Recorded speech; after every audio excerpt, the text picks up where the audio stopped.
Welcome to the Heirloom Recipe Project, the show that fills your cookbook with family favorite recipes handed down through generations. On today's episode, we are going to be cooking a shrimp Creole that's worth every bit of effort, and an heirloom pesto sauce that you can put on almost anything.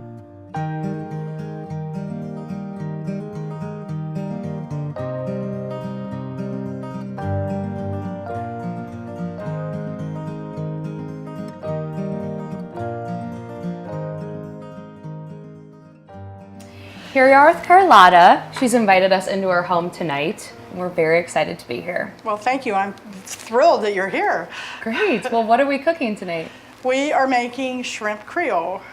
Sounds amazing. Yeah, it's going to be amazing. Or my mother would be very disappointed if it wasn't. Great. So where did this recipe come from? This recipe came from my mom, Pauline. You guys see a picture of her, everybody. This is my mom, Pauline. Great. So Pauline, my mom, has not been around for about 12 years, but we are from Maryland, and she was a fabulous cook. And being from Maryland, we ate a lot of seafood.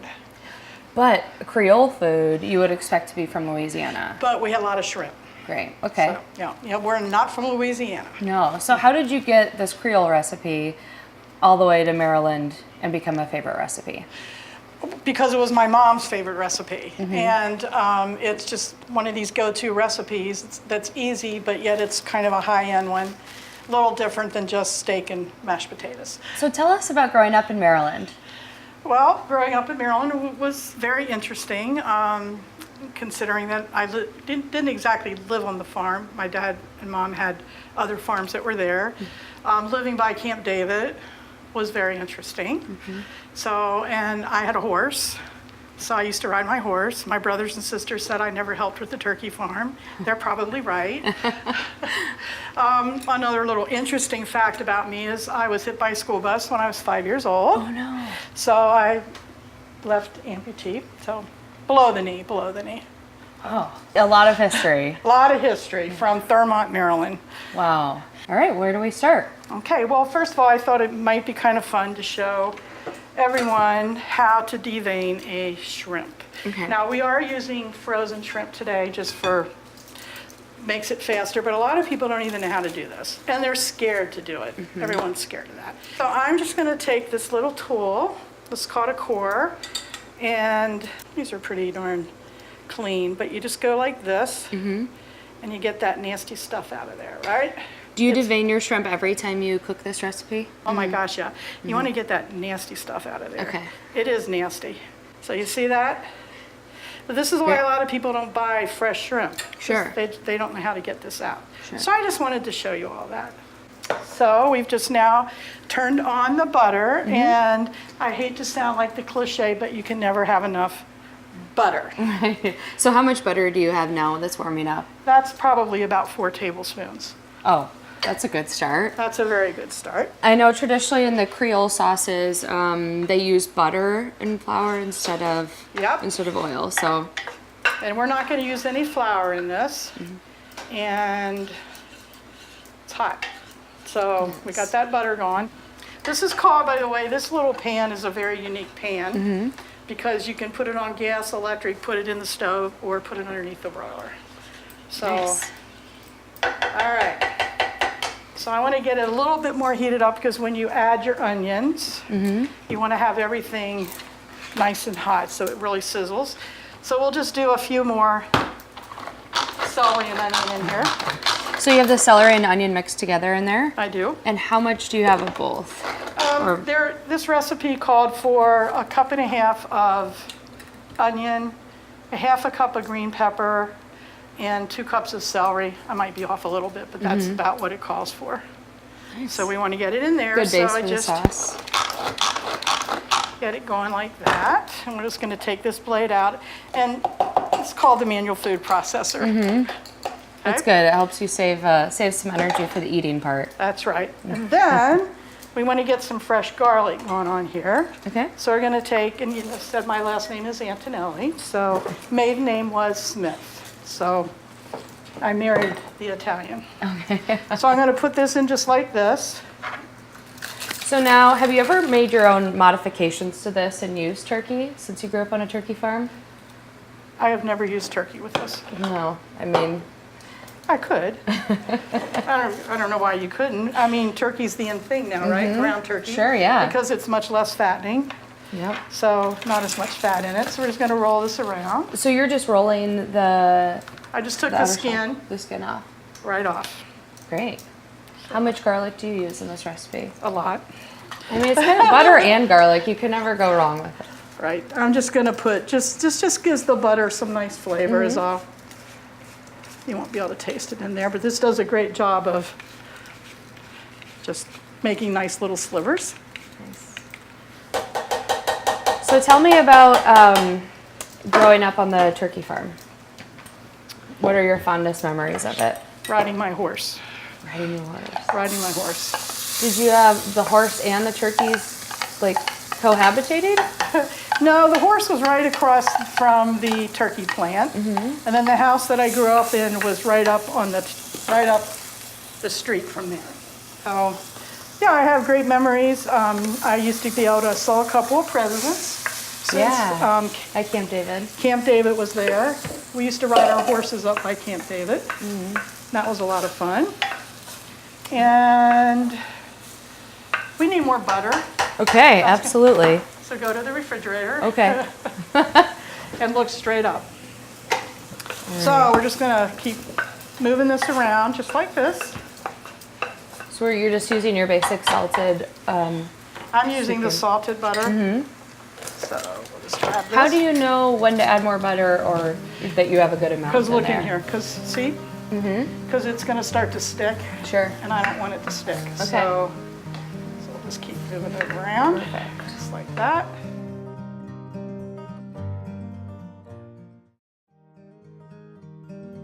Welcome back to the Heirloom Recipe Project. So let's see what else we have over here. All right. We have our shrimp, we have our mushrooms, and we're going to soon add that shrimp stock. And let's talk about the shrimp stock. Absolutely. I see that you've pulled the tails off to start the shrimp stock. I did. So shrimp stock is, this recipe calls for 2 cups of water. And so why would I want to use plain water?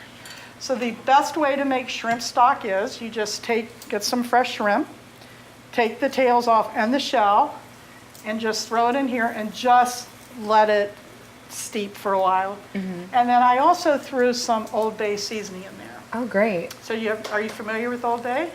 Yes, slightly familiar. Oh, it's right behind me. Old Bay is an absolutely wonderful, wonderful spice to use with any kind of shrimp, fish.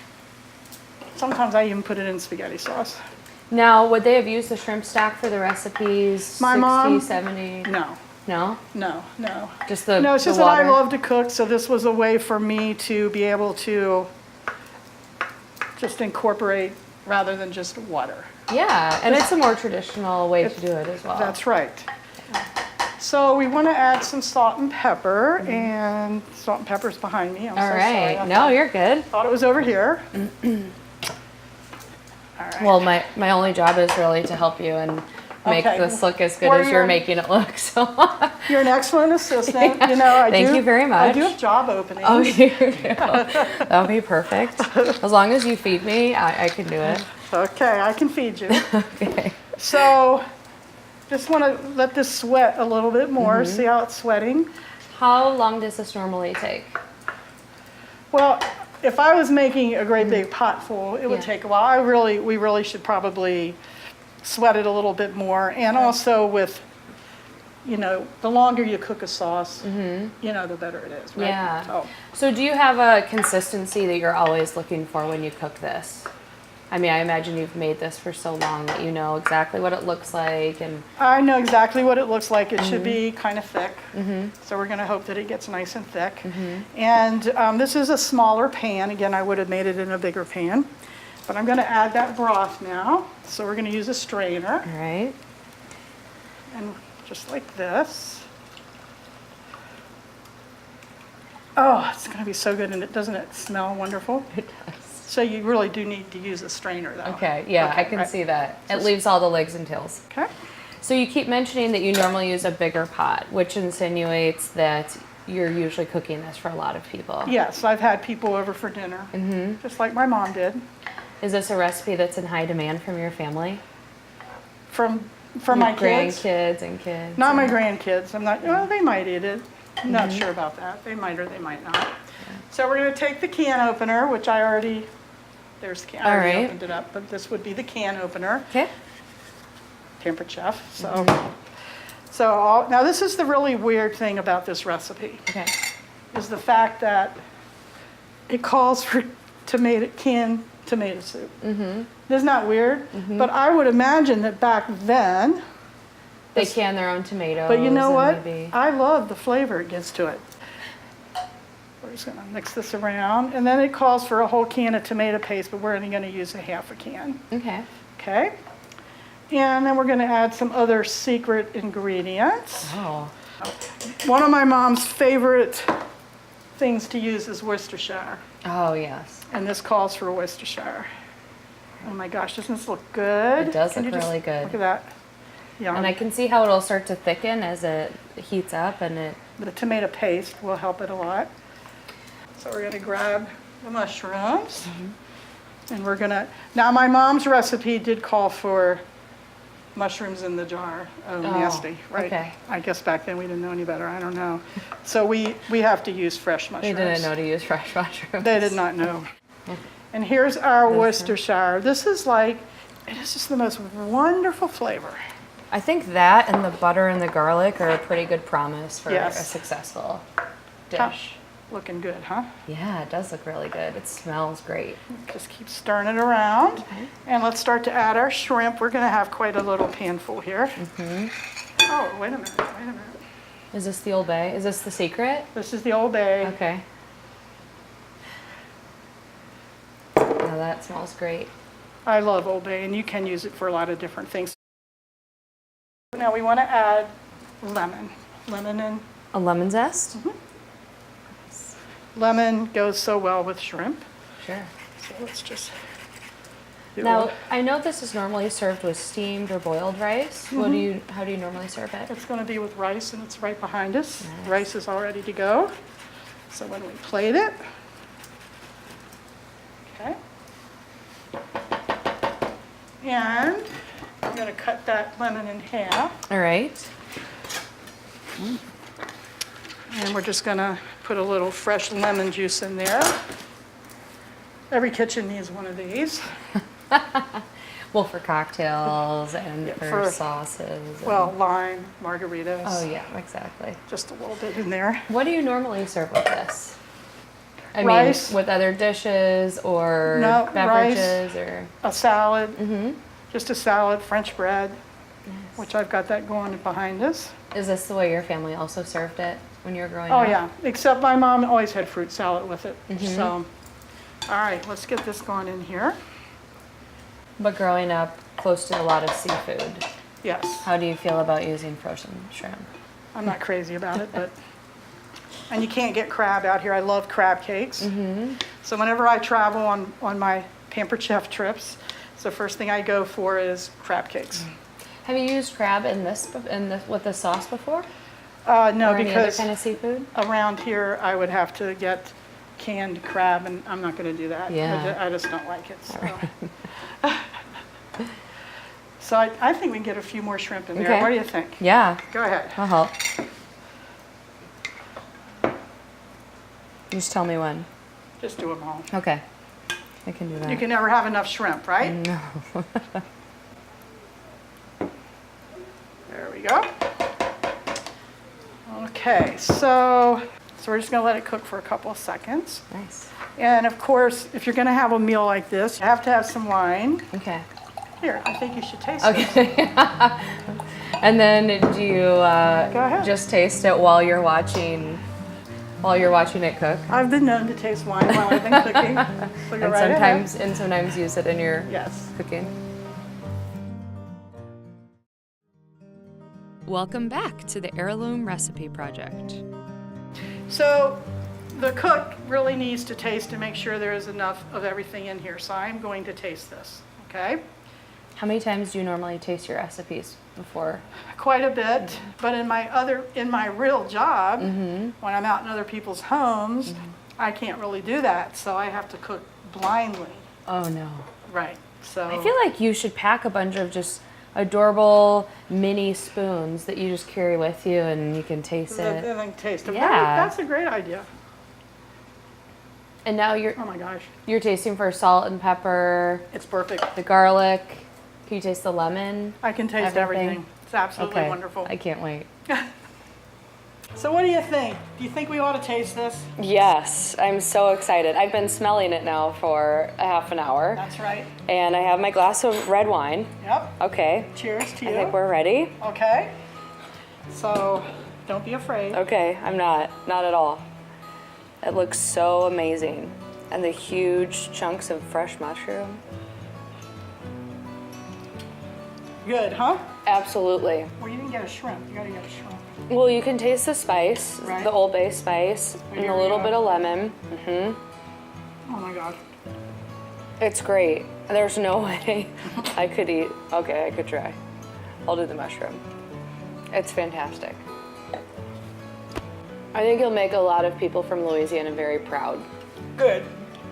Well, thank you very much. Thank you This very is much. amazing. I had a really good time. I did too. Thanks for thinking about me. Yeah. And I'm going to sit here and probably eat a huge bowl of the shrimp Creole now.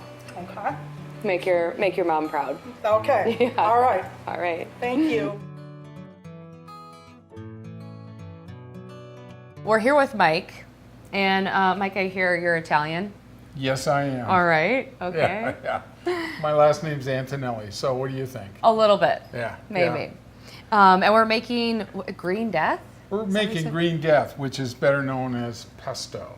Okay. And we use, I grow some basil during the summertime, and then we put this up because it can be frozen, for the winter time and stuff.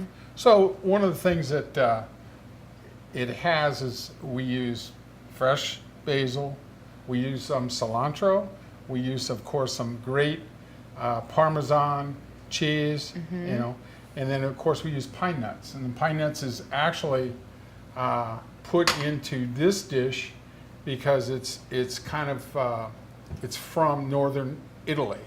Pesto came from northern Italy, and then in Piemonte they actually grew pine nuts, and they took the pine nuts off and they put it in as a it would be like a protein in the actual pasta because there was no meat in it. So this is called Green Death. Nice. And we add garlic to this by the tons, and it's fantastic.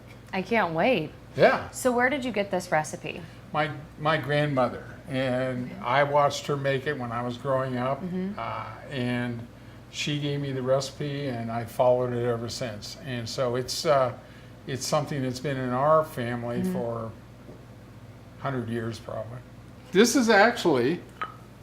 This came from Italy, and this is what she used to grind her pesto in. Nice. This is how she would take the garlic and actually add the basil to it and sit there and chop it.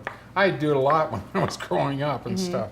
So Did you earn this because of all the time you spent in the kitchen with Yeah, Grandma? my sisters allowed me to take this. And this It thing's- still smells like pesto yeah, from right. 100 years And it's- ago? Yeah. So That's beautiful. thank you. Did it come from Italy? Yes, originally. Wow. Yeah. So what's our first step? Well, our first step, we have to brown these wonderful pine nuts. All right. So get a little extra virgin olive oil, Nice. just like the chew. So how much olive oil do you add to this at the Probably beginning? about 3 tablespoons Okay. max. Great. And we just let them get what they're going to do. They'll absorb the oil, and then they'll get nice and brown. Nice. Okay. So tell me about cooking in the kitchen with your grandmother. This is where you learned this recipe? I learned to make pasta sauce from scratch. I learned to make this from scratch. Nice. She made homemade ravioli from scratch. Wow. You know, she would actually roll them out. They're filled with meat, but there was also a preservative in there. You know what that was? Salt? Lamb brains. Seriously. Seriously. Okay. That was Is her that a recipe. secret? And Is that like that's a secret ingredient? That's that what she preserves put it? in the ravioli. It was crazy. I had to drive to the butcher's to pick up her lamb brains, and I said, "What are these for?" And she says, "I put them with the mixture of veal and then lamb brains." Wow. So while these are cooking up, we can actually prepare our other stuff that we have here. All right. Can I assist you, or are you? We're gonna you're put gonna it move in over this- here? Okay. in this little I'm gonna thing. let you do that then. Oh, You don't? okay. Do you want to use? You don't want to use the hand No, grinder? Okay. no, that's Just all for right. display purposes. So I've got fresh basil Mm-hmm. here, which is we actually got, and then I've got some. You can smell this. This thing Mm-hmm. is just popping out, and then Italian parsley. And then what we want to do is we're going to take some fresh garlic here, Mm-hmm. and you can never have enough garlic. Right. No. You put the garlic in there, Okay. and you roll it. And how many how many pieces of garlic can you put in? I put 2, but I guess you can put more. And supposedly, it comes out clean. Now this one did not. Pulls right off. And so. There it goes. Oh, easy. Nice. See? Yeah, absolutely. What are some of the occasions which you make your pesto sauce? Well, for the holidays, I do for Christmas, Mm-hmm. New Year's, and also for Easter. Ah. And then let me turn that down just to hear Okay. it start to get brown. If you Yeah. want to. Yeah. So you make this for some special holidays. Is this a highly requested dish? By my kids it is, and my Yeah. grandkids, yeah. So now we have 4 or 5 pieces of garlic, Okay. and I can use this to put this in. This is a garlic press. Okay, now see those little holes? Mm-hmm. Oh, yeah, absolutely. Basically just presses everything back in there, or I can chop it too. They smell great. So do you have a favorite kind of pasta that you eat the pesto with? No, I mean, linguine is good because Mm-hmm. it's thick. So now we have garlic, parsley, and we also have our basil. Now we're going to add, yes, All the right. pine nuts. So you mentioned that your grandmother had a few other Italian recipes that she handed down, or that she used to cook with you. Well, her pasta sauce, you could make green death, you could also make a red sauce. Red sauce was something that they used quite a lot. My grandparents ate a lot of fish. So they used actually red sauce for the fish, and it was Oh, very nice. good. Yeah. So what I'm doing here is I'm cutting up this cheese. Okay. What kind of cheese was it again? This is Parmesan. Okay. And usually, you want to get your Parmesan pretty dry. So even though it's got a little bit of oil in it, but not as much. Sure. Forgot this. This is the most important thing. So what we're going to do is drizzle some of this in there. Great.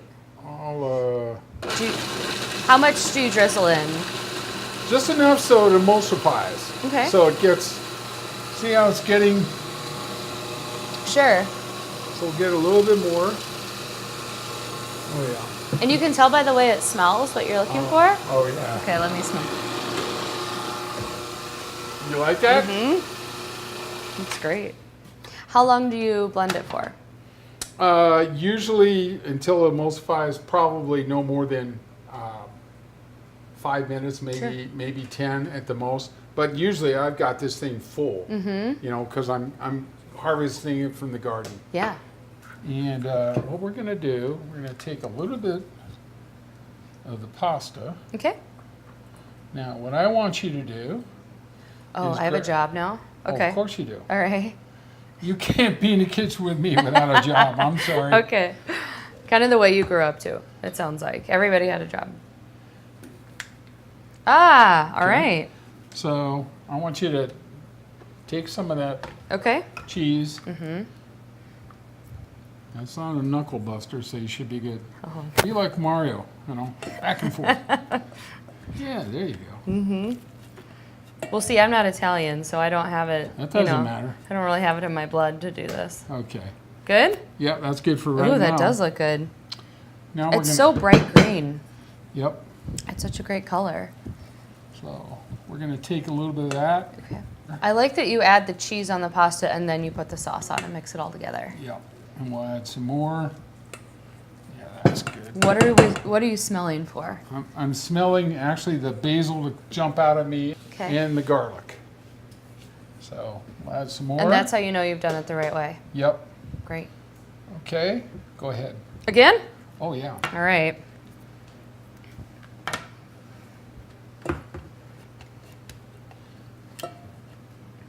Don't be skippy. There you go. Good. Okay. Excellent. I envision you coming from a large Italian family that everybody sat down and filled the table. Everybody's drinking wine, The table eating was pasta. the table started there and went all the way to the window, and my grandparents sat up in front, Mm-hmm. and then I had my parents, my aunts, my uncles, and then the kids were down here at the bottom end. Sure. You know? And then you know what happened after when you had coffee and you were done? What do you think happened? You had to clean the... No. No. Okay. You sang songs. Oh, you Everybody sang sang. songs. Yeah. What kind of songs do you sing? All Italian songs. Okay. We're good? Yeah, I'm going to throw a little salt All just right. to here. Okay. So Let's try it. that's it. Yeah, Yeah? let's try it. All right. So we're going to just add a little bit of cheese on this. Just a little bit more cheese. Yeah, of course. And a little bit here. All right. And we'll try this out. I can't wait. Okay. Well, All right. let's try it. Tell me what you think. No.